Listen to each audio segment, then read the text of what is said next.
Have you ever wished your bike shoes weren't boring AF? Tired of your bike shoes looking just like gray blobs on your feet moving at 0 miles per hour? Well, wish no further. My name is Sam Teller and I have the new product for you called SLAYER's Customization. Call 1-800-980-8637. Well, on the real though, my bike shoes are really freaking boring. Now we have that out of the way, I can kind of just get into how I'm going to customize them because they are pretty boring. They are just these gray shoes right here.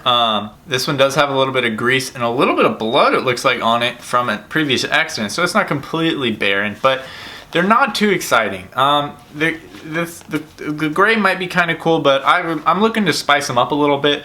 And so I'm just going to go forward and give them the old Slayer treatment. And for those of you that don't know, the Slayer treatment was just something I did in college because we got the same old shoe, pretty much, you know, many pairs in a row, a lot of the same color, same style, you know, it wasn't a whole lot of variation. So I donned the name Sam the Slayer, and because of that, you get Slayer written on the side of the shoes, and it gives it a little bit of character, you know who they belong to, and I can differentiate between different pairs. So all gray running shoe gave me the idea to go ahead and customize the all gray cycling shoe. So we're just going to do that real fast. I did mention the grease and blood, that is from a previous accident. So I'm going to go ahead, get these wiped off, and then show you what my procedure is for customizing a shoe that you're going to be wearing a lot. So like I mentioned, the first step is just going to be cleaning these bad boys off. They've been through a couple thousand miles at this point. They do have their fair share of grease and road debris on them.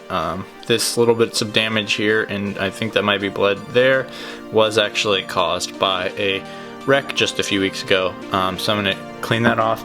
I'm just using Clorox wipes, pretty standard, but the Clorox will help to get some of that grease off of there, and then it should dry pretty quickly too, so we don't have to make this an all-day process. Alright, so set the first one up to dry. Alright, once that's done, you just let them dry, and that should dry pretty quickly due to the cleaning solution. So now that those are clean and dried off, hopefully you have a pretty good idea of what type of design you're trying to do on your shoe. I'm going to go ahead, of course we already discussed, and do the Slayer design. I'm going to go ahead and put the big S right here and kind of shrink down to say Slayer here. I don't really want to interfere with the perforations on the shoe itself, and it's a little bit messed up here and the bond triggers here, and I don't want it to be too crowded. So we're going to go ahead and work on the back, starting with this Pen Touch silver paint pen that I have. These things are just a few dollars, but I've gotten a lot of life out of this pen, and so I'm going to go ahead and do the outline of the letters in my own kind of font, then go ahead and fill it in with black.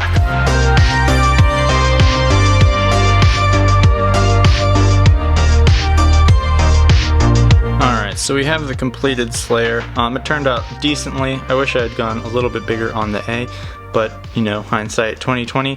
And I did run into the perforation just a little bit, but I just made those holes cut through the line instead of doing the line directly through them. But overall, a decent base layer, and just gotta go ahead through with the black Sharpie now. All I do use is just your basic black Sharpie, and I will fill that in and touch up with the silver if necessary.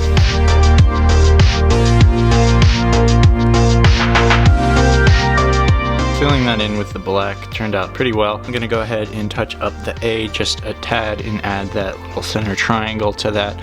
But otherwise, pretty solid first go over. I don't anticipate actually needing a second go over besides that little edit to the A that I'll make.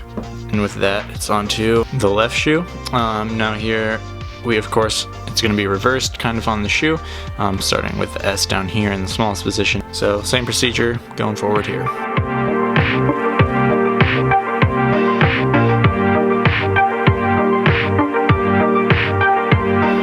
Alright, so that concludes the Slayer on the left shoe. Of course, we're reversed here and we are ending with a big R. And I went ahead and kind of just slapped that into the E there because I'm not very good at planning and ran out of a little bit of room. But I actually like the way this side looks better. I think it takes advantage of the space a little bit more. But same deal, filling in with black, and then I'll catch you for some tips on how to maintain this afterwards.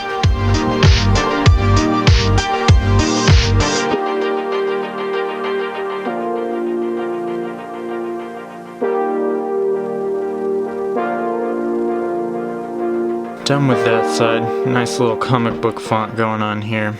And just the other side. For comparison, double Slayer, looking pretty good on the all gray canvas. Alright, cool. Well, that concludes the little quick tutorial that is my shoes, on how I personalize my shoes, in this case on my cycling shoes. And I mentioned earlier that I would give a quick tip on how to maintain these.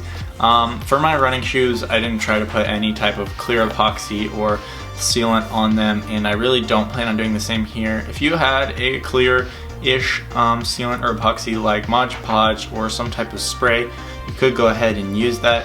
I don't want to do anything that potentially gunk up the perforated holes or the aeration holes on these bad boys.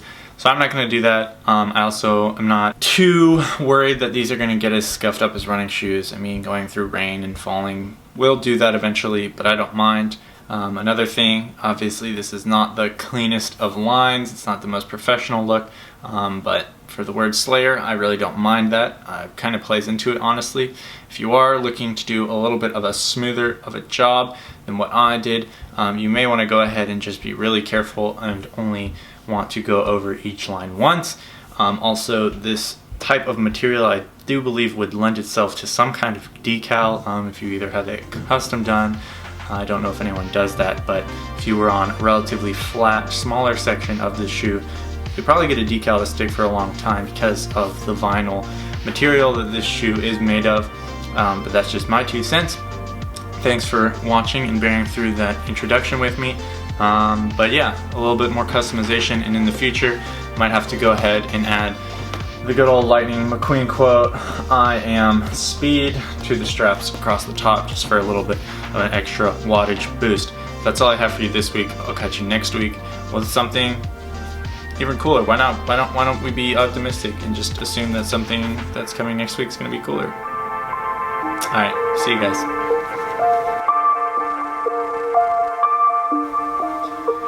Have you ever wished that your bike shoes...